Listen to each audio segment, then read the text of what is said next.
I've worked in some remote parts of the world and visited quite a number, but never actually worked along such a devastated people group. We arrived here in Malabo about midday after flying over the city, and we were absolutely stunned with the destruction.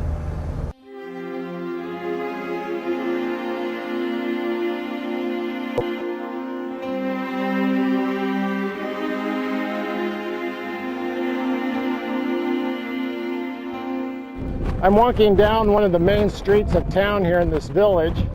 When the tsunami first hit here, there were 3 waves, and the 3rd wave that came in, the people said it was like a large cobra. It just never broke. It just kept on pushing through, and it actually covered the highest of all these trees here. We're here in the village of Kampung Baru, a village where there were about 800 people that lived.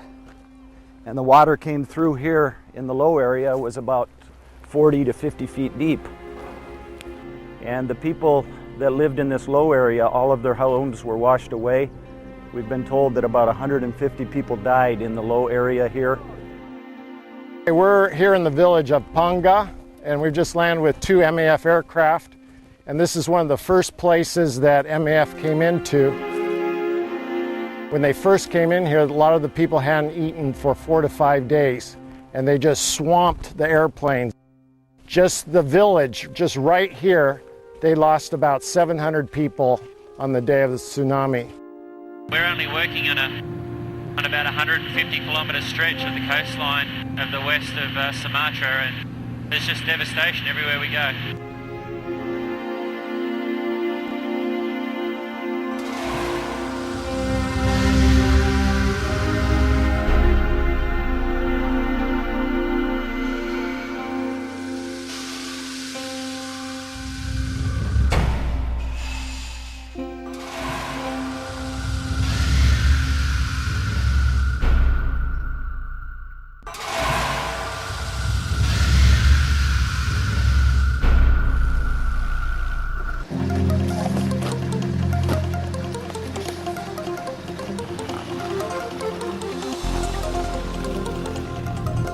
At the moment, the infrastructure is next to none that's remaining. But MAF, through the aviation, we've been able to keep people in contact with the outside world. We've been able to provide some physical support and some emotional support, and just be a friend alongside these people to try and help them recover and rebuild their lives. This area has literally been closed to outsiders or Westerners. And so these people, they form their impressions of Westerners and Christians based on what they've been told, not what they've experienced firsthand. And it's really been an experience for us to be able to see them express their surprise at how we've lived among them and tried to help them rebuild their lives. They have said more than once that they didn't know we were this way.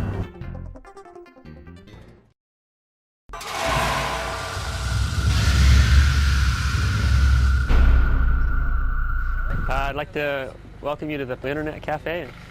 We have an administrator computer here that we are keeping documents on for the United Nations Office for the Coordination of Humanitarian Affairs. Things like maps, meeting notes, briefings, security advisories, all those sort of things are stored on this computer, and then people can access those files from any of the computers that are connected to our network. Probably about 100 people have used it, and we have regular users that come in. One of the most interesting things, a lot of people like to make phone calls, and we have a phone over here that's called an IP phone. When you pick up this dial tone, here, you're calling from the United States. You actually are getting a dial tone in North Carolina.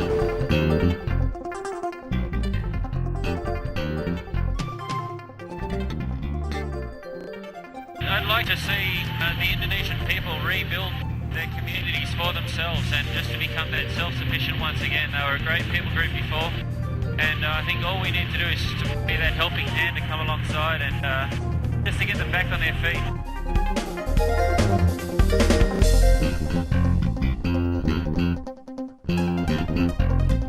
And this is one of the 4 places where we've been serving with the 206 and the air van.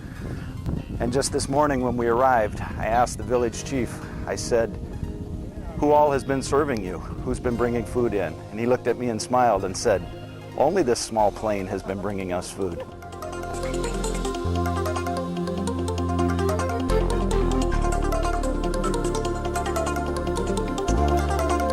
We're in one of the storage sheds where they're storing all the stuff, and this is what's left here, just this rice. And they were telling me yesterday they have about 6 days of rice left in this village area. We need to get a lot more in here.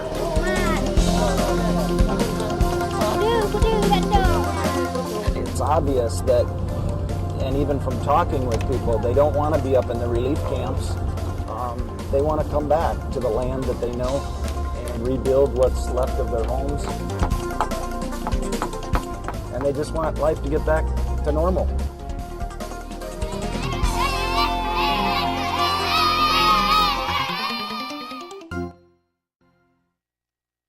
How many passengers did you say?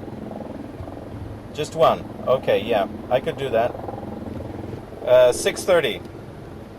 Yeah, check in at 6:30. You